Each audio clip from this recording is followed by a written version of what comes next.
자, 오늘 요한복음 7장 53절에서 8장 2절까지 말씀인데요, 석절입니다. 같이 읽습니다. 시작. 다 각각 집으로 돌아가고 예수는 감난산으로 가시다 아침에 다시 성전으로 돌아오시니 백성이 다 나오는지라 앉으사 그들을 가르치시더니. 아멘. 혹시 이 사진이 뭔지 아시겠습니까? 예, 등사입니다. 이게 옛날에 교회 봉사를 하시던 분들은 아시고요, 옛날에 회사에서 서무를 보시거나 하시는 분들은 아십니다. 이게 70년대에 주로 유행했던 거고요. 70년대까지 80년대 들어오면서 카피머신으로 바뀌기 시작을 했습니다. 기억이, 이 중고등학교 때 교회를 가면 토요일 날 저희들이 주보를 만든 일이 저희 학생부 소관이었습니다. 그래서 부회장 누나가 이렇게 철필로 저 판에다 대고 철판에 쓰고, 그러면 옆에 있는 주로 제가 하는 일은 등사기 문을 열어서 지저분한 저의 등 잉크를 찍어다가 종이 한 장을 갖다 대고 계속 찍어대는 일이었습니다. 옆에서 종이 마르도록 계속 갖다 댔고요, 갖다 빼고 하는 일들을 같이 했는데, 이것도 웬만큼 손재주가 없으면 이게 막 떡이 지고 그래가지고 제대로 안 나옵니다. 그래서 이런 주보들을 찍어내곤 했습니다. 보면 여기에 막 잉크가 한쪽으로 몰려있고 막 이 주보도 그런데 이렇게도 주보를 한 장씩 한 장씩 찍어냈던 1970년대, 그러고 보니 한 40여 년 전에 이러고 살았습니다. 중요한 건 이러고 나서 이제 다 마치면 우리 목사님이나 장로님이 오셔서 우리 학생부들한테 귤, 사과 이런 걸 주시고는 이렇게 맛있게 먹고 집으로 갔던, 가끔은 호빵 주셔서 기쁜 마음으로 갔던 기억들이 납니다. 집으로 가는 발걸음이 피곤하고 지쳤지만 참 좋았습니다. 그리고 보니까 요즘 현대 우리 기독교, 우리 교회를 섬기면서는 참 늦게 왔다 빨리 갑니다. 그죠? 제 기억이 학생부 때, 그리고 대학교 때 교회를 가면 아침 7시에 갔고요, 저녁 10시에 또 거기 교회 문을 나왔습니다. 보통 봉사하는 사람들이 다 같이 그렇게 했습니다. 그래서 그러고 보니까 우리 사역자들도 너무 편하게 됐다라는 생각도 해보고요, 옛날에 참 어떻게 그렇게 사역들을 했나 싶은데요, 다 그렇게 하고 집으로 돌아가는 길이 참, 어떤 때는 참 기쁘고 어떤 때는 너무 지치고 힘들었던 시간들을 기억해 봅니다. 오늘 본문이 다 각각 집으로 돌아가고로 말씀이 마무리됩니다. 7장에. 자, 7장에 집으로 돌아간다는 말은 지금 어떤 상황이냐면 명절이 다 끝나고 돌아가는, 지금 이 초막절이 이 앞에 7일을 지내고 나중에 8일째는 큰 성회로 모여서 큰 잔치를 마지막에 큰 날하고 하이라이트로 땅 하고서 이제 딱 흩어지는 겁니다. 이렇게 흩어지는 시간입니다. 명절이 끝났을 때 이제 각자 집으로 돌아가는데요, 그 명절 끝날 지난주까지 보았습니다만 사람들이 막 예수에 대해서 막 이러쿵저러쿵 막 얘기가 되게 많았습니다. 그런 반응을 이제 뒤로 하고 사람들이 이렇게 집으로 돌아갑니다. 이게 집으로 돌아가는데 예수님은 왜 산으로 갑자기 가시는 걸까요? 예수님도 집으로 좀 가시지. 다 명절이 끝났거든요. 명절이 끝나서 이제 다 초막절 다 끝났습니다. 그러면 예수님이 가셔야 되는데 갑자기 감람산으로 올라가십니다. 이 말씀을 이렇게 읽는데 굉장히 예수님이 갑자기, 죄송한데, 처량해 보였습니다. 집으로 안 가시고 산으로 가셨다니까. 갑자기 야영하러 가신 것 같지도 않고 감람산으로 가십니다. 산으로 왜 가셨을까요? 네, 좀 이따 좀 더 보도록 하겠습니다. 근데 산으로 가신 예수님을 생각하면서 우선은 떠오른 말씀이 예수님의 이런 말씀이었습니다. 같이 읽죠. 시작. 예수께서 이르시되 여우도 굴이 있고 공중의 새도 거쳐가 있으되 인자는 머리 둘 곳이 없다 하시더라. 아멘. 여러분, 집이라는 곳이 참 좋은 곳입니다. 그죠? 그래도 쉴 수 있는 곳입니다. 내가 마음을 둘 수 있는 곳이고, 이 여행을 하다 보면 이제 지겨워, 아무리 좋은 곳도 지겨워, 집에 가서 편히 쉬고 싶다라는 생각을 하게 됩니다. 근데 예수님이 집에 있으셨어요. 요번에 초막절, 요 7장에 보면 초막절의 시작이 형제들과 함께 있었던 집에 거하고 있었어요. 갈릴리. 그러다가 이제 떠나 오십니다. 근데 오늘 그 집으로 다시 돌아가지 않으시고 감람산에 머무르십니다. 그래서 예수님의 이 마음이신 것 같은 생각이 듭니다. 인자는 머리 둘 곳이 없다. 주님을 누가 이렇게 만든 걸까요? 그리고 보니까 예수님이 이 땅에 오실 때부터 주님은 계실 곳이 없었습니다. 그죠? 누가복음에 보니까 이제 베들레헴에 갔을 때 나셔야 되는데 누울 자리가 없는 겁니다. 그래서 그만 구유에 누이게 되는, 누가복음 2장 7절을 보면 첫 아들을 낳아 강보에 쌓여 구유에 누웠으니 이는 여관에 있을 곳이 없음이로라. There was no room for them. 이 표현이 너무 슬퍼서 우리 크리스마스가 되면 자주 이 말씀을 인용하곤 합니다. 갈 곳이 없었던 예수님, 이 모습이 그대로 오늘 본문에 표현되는 것만 같습니다. 우리가 예수님이 감람산으로 가실 때는 당연히 예수님 기도하셨겠지라고 쉽게 생각을 하면서 예수님은 그러는 게 당연한 것 같이 생각이 들지만, 가끔은 그 당연한 것 뒤에 사실은 우리의 그 핑계와 우리의 모습들이 숨겨져 있습니다. 그렇죠. 우리 부모님이 뭘 하는 건 당연한 거고, 제 아내가 밥하는 게 예를 들어서 당연한 거고, 우리 집안에 빨래를 누가 하는 게 당연한 거고, 이게 마땅한 거라고 생각이 들지만 실제로 어쩌면 꼭 마땅한 것은 아닌, 예수님이 산으로 가셨는데요, 산에 가셔서 우린 쉽게 기도하러 갔다고 이야기를 하는데, 솔직하게 이 성경을 쭉 찾아보면 기도하셨다라는 표현보다 이런 표현이 있습니다. 같이 읽죠. 시작. 예수께서 낮에는 성전에서 가르치시고 밤에는 나아가 감람원이라고 하는 산에서 쉬시니 모든 백성이 그 말씀을 들으려고 이른 아침에 성전에 나아가더라. 아멘. 예수님이 기도하러 올라가신 게 아니라 쉬시러 올라가셨다. 산에 올라가서 쉬는 게 편하겠습니까? 괜히 갑자기 불편한 거예요, 마음이. 이 사람들 아무리 그래도 그렇지 말이야, 예수님 그리스도네 그 선지자네 그러면 아마 우리 교회 성도님만 해도 예수님 산에 가지 마시고 저희 집에서 하룻밤 주무세요라고 방내들 분 되게 많을 거예요. 그죠? 고개 끄덕끄덕 해주셔서 감사합니다. 맞아요.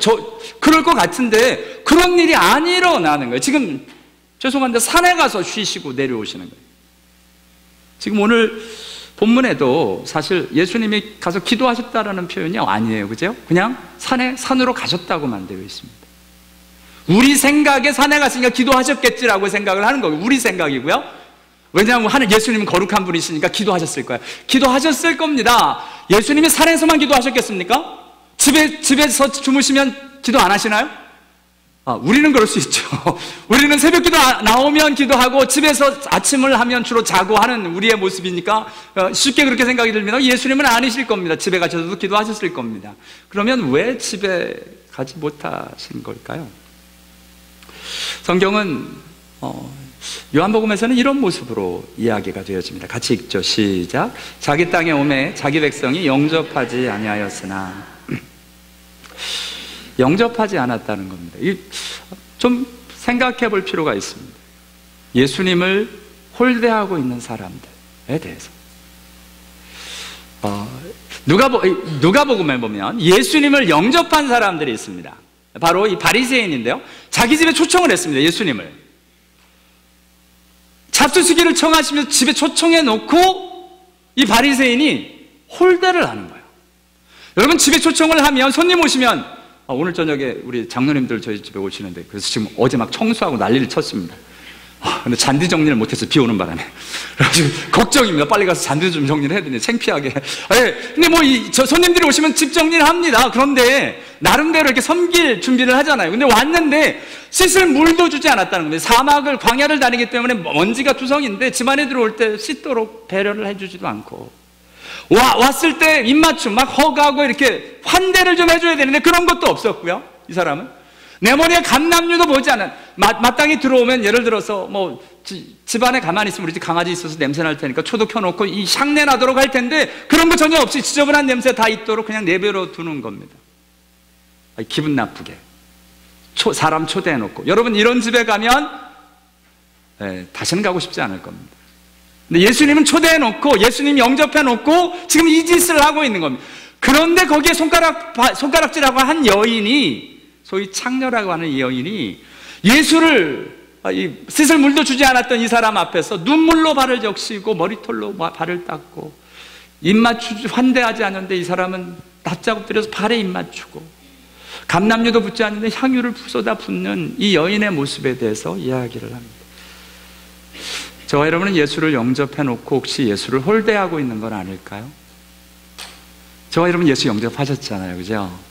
예수 영접하고 뒷방 늙은이 취급하고 우리는 가서 딴 거 하느라고 바쁘고 손님 초대해놓고 주인 모셔놓고 엉뚱한 짓 하고 있는 우리의 모습은 아닐까 싶습니다. 예수가 내 인생에 찾아온 게 어떤 모습입니까? 오늘 예수를 영접한 이 삭개오의 이야기는 이렇게 이야기됩니다. 예수께서 삭개오야 속히 내려오라, 내가 오늘 너희 집에 유하여야겠다.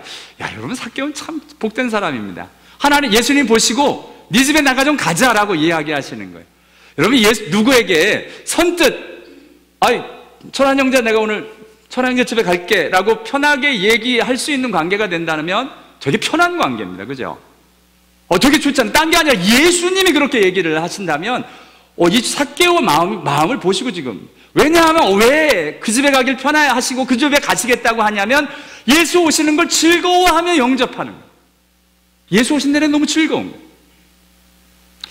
우리가 예수를 영접했을 때 우리의 마음의 상태, 지금 예수가 내 삶의 주인이라고 하시는데 그분이 계신 게 즐거우십니까? 오늘 삭개오와 같은 이 즐거움이 저와 여러분의 즐거움이 되기를 원합니다. 예수님 계신 게 왠지 불편해. 요거 딴짓을 좀 해야 되는데 예수님, 그나마 예수가 계시다는 게 인식이 되어지면 모르겠는데 예수가 계신 것도 인식 못하고 무조건 딴짓하고 죄짓고 하는 우리들의 모습이 있다면 참 얼마나 불편하시겠어요. 여러분, 손님 왔는데 부부가 막 싸워. 이거 불편해서 거기 어떻게 있어? 예수 모셔놓고 막 싸워. 그 안에 예수가 어떻게 계시라고. 여러분, 집에 갔는데 갑자기 이걸 밥이라고 한 거야! 그러고 막 서로 싸우고 있으면 빨리 이거 나와야지. 그 집에 어떻게 있겠습니까? 지금 예수가 오셨는데 홀대하고 있는 바리새인과 정말 즐거이 예수를 모시는 삭개오의 모습을 봅니다. 저와 여러분은 예수를 어떻게 모아놓고 모셔드리고 계십니까? 그 질문을 먼저 하나 하고 오늘 말씀을 진행했으면 좋겠습니다. 예수를 영접했다고 하는 저와 여러분, 내 안에 계신 예수님이 좌불안석, 불안해가지고 나 나가야 되는 거 아니야? 이러고 불편해 하시는 예수님이 되지 않도록 그냥 즐거이 예수님을 맞을 수 있는, 모든 잔치의 주인공이 이제 예수님이 됩니다. 예수님 내가 이러면서 예수님 하면서 같이 와 있는 친척들 다 초대해가지고 함께 잔치하고 있는 이 삭개오의 모습이 정말 저와 여러분의 모습이 되기를 원합니다.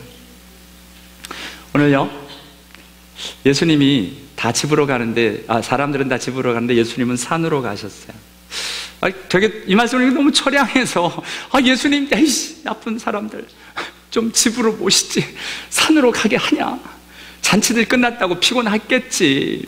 다들, 그렇죠. 다 피곤해서 그럴 수 있겠다라고 익스큐스를 자꾸 만들어주고 싶음에도 불구하고 섭섭한 마음은 어쩔 수 없었습니다. 그런 모습으로 오늘 본문의 이 예수님의 말씀을 읽어다가 보니까 이런 와중에 예수님은 이러신대요.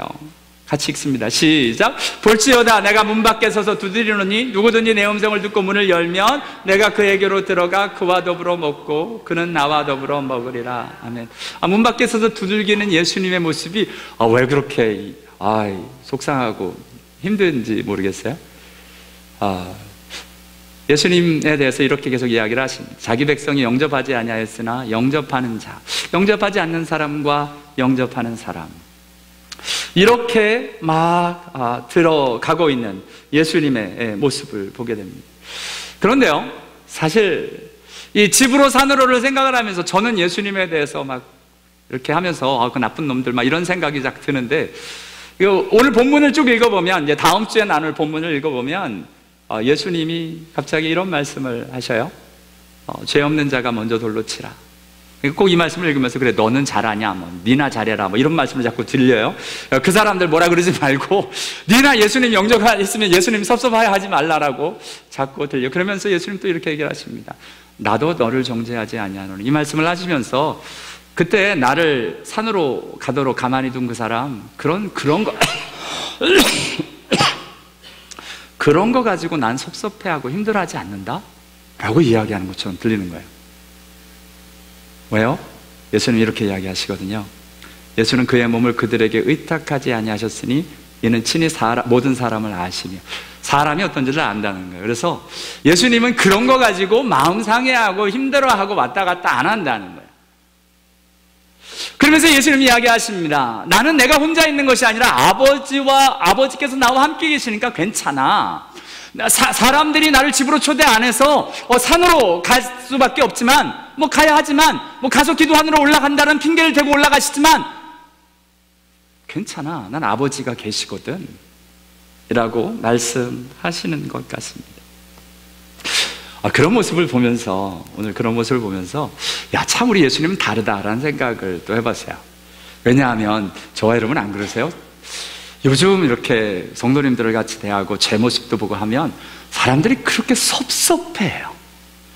그러니까 자기 인정 안 해주면 섭섭해하고, 자기 이렇게 대우 안 해주면 삐지고, 이렇게 자꾸 이렇게 들여지는데요. 저도 제 안에 그런 마음이 있거든요. 근데 예수님 그러시는 거예요. 나는 괜찮아. 사람들이 나를 좀 섭섭하게 해도 그런 거 가지고 나는 뭐라 그러지 않아. 여러분, 그 예수님의 모습이 저와 여러분의 모습 됐으면 좋겠습니다. 요즘 세대에 서운한 거 되게 많으시잖아요. 정말 이게 섭섭한 거 되게 많으시잖아요. 그런 거 좀 털어낼 수 있으면 좋겠습니다. 왜요? 예수님이 이렇게 얘기를 하시니까 사람들 다 그런 거야. 친히 모든 사람을 아시며, 사람 그것에 의지할 거 아니야. 사람들 자기 이익에 안 맞으면 다 돌아서는 게 사람들이다. 너는 안 그러니? 그런 사람 의지하지 마 이야기하시면서, 내가 붙들 수 있는 건 아버지뿐이야. 아버지께서 나와 함께 하시면 그것으로 만족하는 사람, 그런 사람이 난데 그 모습 너의 마음 안에, 너의 모습 안에 두면 안 되겠니? 라는 음성으로 들리기 시작을 했습니다. 저와 여러분, 그만 섭섭해 합시다. 그만 서운해 합시다. 아내에 대해서, 자녀들에 대해서, 심지어는 교우들에 대해서 섭섭한 이 생각들, 마음에 드는 것들 별거 아닙니다. 생명의 일 아니에요. 천국 가고 지옥 가는 일 아닙니다. 저와 여러분을 향해서 정말 죽어라고 하는 것도 아니고요. 그냥 단지 좀 섭섭하고 서운한 내용들 뿐입니다. 좀만 스텝백을 하고 나면 진짜 중요한, 내가 믿음을 배반하는 거냐, 정말 사느냐 죽느냐의 문제가 아니면, 우리 예수님처럼 그냥 집으로 다 자기를 버리고 가도 그냥 담담하게 산으로 가신 다음에 다시 성전으로 돌아오십니다. 그냥 성전으로 돌아오셔서 또 하시는 거예요. 저 같으면 삐져가지고 이것들 내가 예루살렘으로 가나봐라, 나쁜 것들, 나를 누구로 알고 초대도 안 해, 나를 감히 산에서 자게 해? 그런 마음 아니십니다. 괜찮으세요? 다시 성전으로 또 돌아오십니다. 이 예수님의 이 모습이 너무 좋았어요. 그러면서 순간 그 사람들에 대해서 손가락질을 좀 했던 제 모습이 너무 부끄러운 거예요. 왜 손가락질 했을까요? 그런 마음이 드는, 그런 생각을 할 수 있는 사람인 걸 보니까 저는 쉽게 서운해하고 섭섭해할 수 있는 사람이라는 겁니다. 제 성향이 그 안에 있으니까 이 말씀도 그렇게 해석할 수 있는 겁니다. 그래서 참 하나님 앞에서 말씀을 주면서 참 부끄러웠습니다. 저와 여러분, 별거 대단한 거 아닌 거 가지고 서운해하고 섭섭해하고 그러지 말고, 내 안에 계신 하나님 아버지 붙들고 만족해하고 감사하고 드려질 수 있는 저와 여러분 다 되기를 원합니다. 예수님이 성전으로 다시 돌아오시는데요, 좀 의아했어요. 왜 그러냐면, 명절이 끝났거든요. 명절이 끝나면 성전에 왜 또 돌아가셨지? 다른 사역 하시러 딴 데로 가도 되는데. 이런 일이 또 과거에도 있었어요. 언제냐면 예수님 12살 시절에, 그때는 6월절이었거든요. 그때는 아버지가 살아 있었습니다. 그의 부모가 6월절에 12살 되었을 때 절기를 따라 예루살렘으로 올라갔어요. 거기 가서 이 예루살렘에 머물었는데, 그 부모 이제 그날을 다 마치고 돌아갈 때 예수님은 예루살렘에 그냥 계신 겁니다. 그 부모는 그걸 알지 못하고 돌아갔어요. 하룻길을 갔는데 예수가 없는 겁니다. 놀라서 가보니까 예수님이 성전에 가 계신 겁니다. 성전에 가 계신 예수님을 보고 부모가 묻습니다. 야, 너희 아버지와 내가 얼마나 근심했는 줄 아냐? 하고 엄마가 야단을 칩니다. 어머니 마리아가. 그러자 예수님이 이렇게 이야기를 합니다. 내가 내 아버지 집에 있어야 될 줄을 알지 못하셨나이까. 이 성전이 아버지 집이라는 겁니다. 여러분, 사람들은 다 자기 집으로 갔는데요, 오늘 예수님이 성전으로 다시 돌아오십니다. 왜냐하면 그곳이 아버지 집이라고 생각하고 계시기 때문에 그렇습니다. 성전, 저희는 건물에 대해서 많이 이렇게 대단한 의미와 일들을 두지 않습니다. 여기 이때 성전도 이미 솔로몬 성전은 다 무너지고 지금 이미 헤롯 성전으로 다시 쓴 성전입니다. 근데 그것도 완성도 채 안 된 성전입니다. 근데 그것을 예수님이 그냥 아버지 집이라고 부르며 그곳에 계신 것을 행복해하고 계신 것을 보게 됩니다. 그 예수님이 성전으로 돌아와서 하시는 일은 그냥 대단한 일을 하시는 게 아닙니다. 그곳으로 와서 멋있게 예를 들어서 오병이의 사건을 다시 하든지 대단한 일을 하시는 게 아니라 그냥 가르치십니다. 그것도 한번 생각해 봅시다. 여러분, 이제 명절이 끝나서 사람들은 다 집으로 돌아갔습니다. 이거 집으로 돌아갔다는 말은 예루살렘 사람들은 자기 집으로, 예루살렘 집으로 갔겠지만 갈릴리 사람들은 갈릴리로 돌아간 겁니다.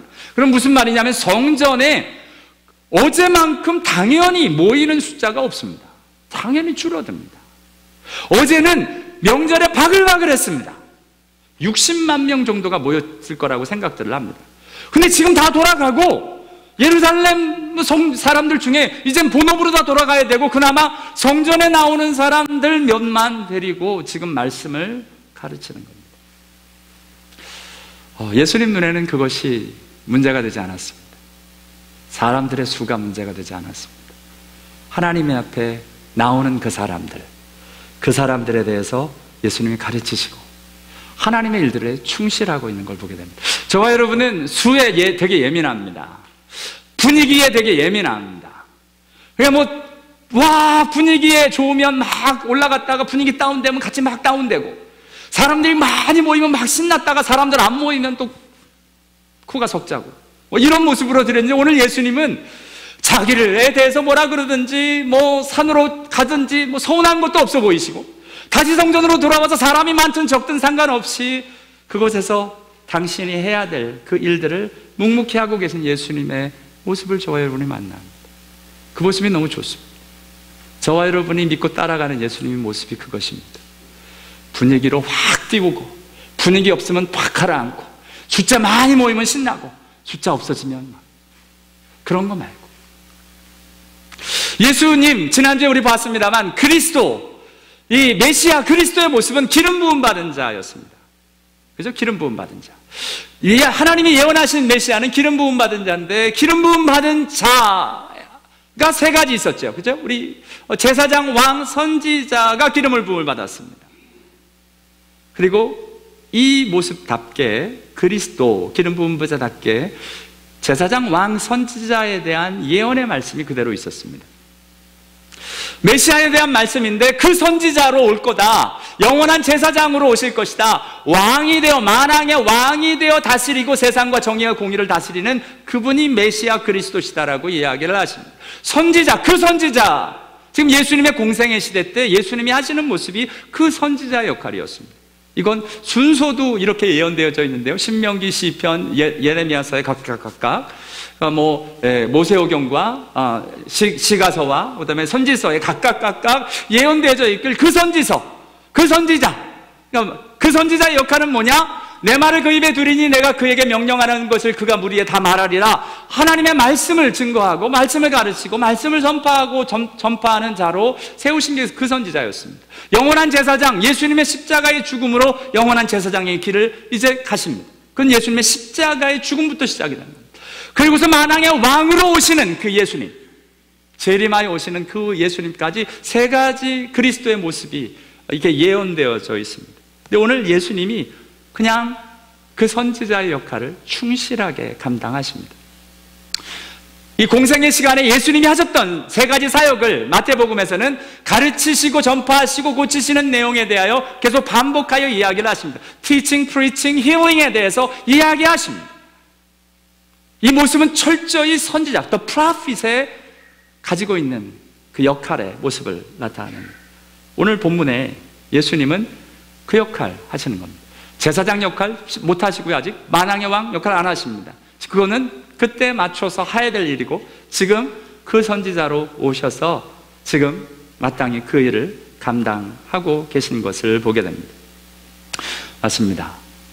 지금 예수님께서 가르침의 일들을 계속 하시는데요, 그 와중에 사람들이 막 뭐 좋은 사람이다, 나쁜 사람이다, 못 배운 사람이다, 죽일 사람이다, 어떤 사람은 아니야 그래도 믿을 만한 사람이다, 그 선지자다, 그리스도다, 무슨 그리스도가 갈릴리에서 나오느냐 하고 소랑설레하는 이 많은 평가와 일들, 사람들의 이 말들, 사람들의 말들 수없이 쏟아지는 말들, 나에 대한 평가와 인정과 일들에 대해서 예수님은 마치 그건 상관도 없으신 분처럼 그렇게 말을 듣고도 또다시 성전에 가셔서 오늘 가르치고 계신 예수님의 모습을 저와 여러분이 만나게 됩니다. 오늘 예수님의 이런 모습을 보면서 시편 131편의 말씀이 요즘 1편에서 3절까지 이 말씀이 요즘 참 도전이 되는데요, 같이 읽습니다. 시작. 여호와여, 내 마음이 교만하지 아니하고 내 눈이 오만하지 아니하오며 내가 큰 일과 감당하지 못할 놀라운 일을 하려고 힘쓰지 아니하나이다. 실로 내가 내 영혼으로 고요하고 평온하게 하기를 젖된 아이가 그의 어머니 품에 있음 같게 하였나니 내 영혼이 젖된 아이와 같도다. 이스라엘아, 지금부터 영원까지 여호와를 바랄지어다. 아멘. 이 표현이 너무 좋아요. 이 다윗의 시편인데요, 이게 다윗의 고백인데요, 내 마음이 교만하고 오만하지 않아서 큰 일과 감당하지 못할 놀라운 일, 큰 일과 놀라운 일을 하려고 힘쓰지 않는, 내가 해야 될 일이 뭔 줄 알기 때문에 내가 할 일은 여호와를 바라는 일입니다. 그러면서 여기 예화가 들어가는데요, 내 영혼이 고요하고 평안하게 하기를 젖된 아이가 그 어머니 품에 있게. 여러분, 이 젖된 아이라고 하는 게 젖을 때는 나이가 된 아이가 아닙니다. 젖을 때 나이가 되려면 요즘은 1살이 돼야 되나요? 옛날에는 7살까지도 먹은 애가 있다고 그러는데 그거는 7년이 된 다음에 그거 아니고요. 지금 여러분, 애가 막 보채가지고 젖을 엄마가 물렸습니다. 그리고 막 젖을 먹고는 입에서 젖이 뚝 띄어져서 그 다음에 어떻게 애가 자는 겁니다. 입에서 젖이 이렇게 나오고 그 다음에 이제 자는 겁니다. 그러니까 그동안 배가 고파서 막 울다가 엄마 품에 안겨서 젖을 먹고 젖이 입에 떨어지면서 엄마 품에서 만족함을 느끼고 있는 그 아이의 모습을 지금 이야기하는 겁니다. 지금 그 모습 같다는 거면 나는 지금 다른 것, 이 아기의 역할은 다른 거 아니잖아. 아기가 크고 놀라운 대단한 일 찾으려고 하면 놀라는 거 아니잖아. 그냥 엄마 품에 안겨있고 엄마가 주는 젖 먹으면 만족하는 그 모습처럼 나는 하나님만 여호와를 바랄지어다. Put your hope in the Lord. 너의 소망을 주께 두라. 그냥 주님 앞에 내 소망이 다 있습니다. 그것만이면 됩니다. 주님 한 분만이면 됩니다. 크고 놀라운 일 안 해도 됩니다. 그게 다윗의 고백인 것처럼 오늘 본문 예수님, 사람들이 뭐라 그러든, 사람들이 홀대를 하든, 사람들이 숫자가 많건 적던, 사람들이 인정하든 안 하든 그것과 상관없이 당신이 하나님의 아들이시라는, 하나님이 나와 함께 하신다는 그 사실 하나로 산에 가도 괜찮고, 다시 성전에 가서 그 사나운 사람 얼굴을 다시 봐도 괜찮고, 그리고 묵묵히 자기의 역할, 가르치는 사역을 감당하고 계신 예수님의 모습을 저와 여러분이 만납니다. 그 예수님의 모습을 따라가는 저와 여러분 되기를 원합니다. 요한복음은 이렇게 이야기를 합니다. 사람이 나를 섬기려면 나를 따르라. 주님의 그 모습이 따라지는 저와 여러분 되어서 나 있는 곳에 나를 섬기는 자도 거기 있으리니, 주님이 그렇게 하셨듯이 우리도 그렇게 할 수 있는, 사람이 나를 섬기면 내 아버지께서 그를 귀히 여기시리라. 진짜 귀함을 받는 사람이 누구냐? 바로 그 예수님이 하시는 이 모습대로 저와 여러분이 예수님처럼 사람들 때문에 그만 좀 휘둘리고 이제 주님 한 분만 보고, 주님 한 분 때문에 위로와 주님 한 분 때문에 힘을 얻고, 주님 한 분 바라보는 그 진정한 젖된 아이의 이 영혼의 모습이 무엇인지 알아갈 수 있는 저와 여러분 다 되기를 원합니다. 기도하겠습니다.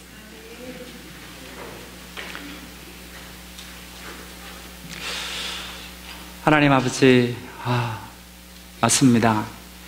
우리의 영혼이 세상의 일들에, 사람들의 말에, 사람들의 그 분위기에, 사람들의 많고 적음에 올라갔다 내려갔다 휘둘리는 그런 사람 말고, 우리 예수님처럼 그것과 상관없이 주님 한 분 때문에 위로와 힘과 능력을 덧입는 살 수 있는 삶의 만족이 되어지는 그 은혜가 저희들에게도 있게 하여 주옵소서. 예수님의 이름으로 기도하옵나이다.